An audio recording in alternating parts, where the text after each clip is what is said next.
chiffre d'affaires aussi, c'est limitant de rester seul?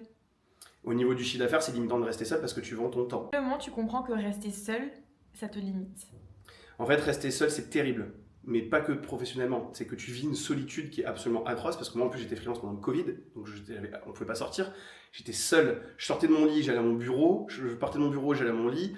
J'avais pas de distinction entre le pro et le perso. Parce que j'ai mon PC à côté, etc. Je travaillais tout le temps. J'étais enfermé. Je voyais pas grand monde. J'étais célibataire.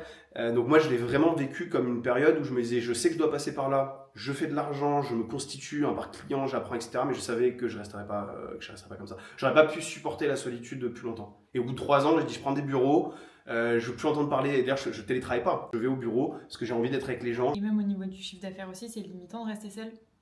Au niveau du chiffre d'affaires, c'est limitant de rester seul parce que tu vends ton temps.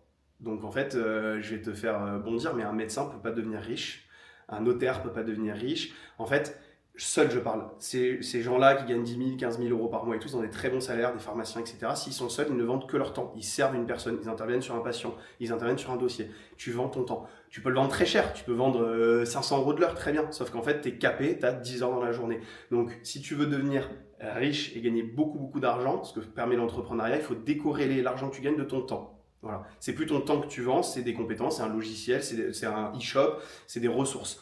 Tous les gens qui vendent leur temps, donc c'est le cas des freelances, ne peuvent pas, ils sont plafonnés par un plafond de verre, ils ne peuvent pas exploser, devenir giga riches.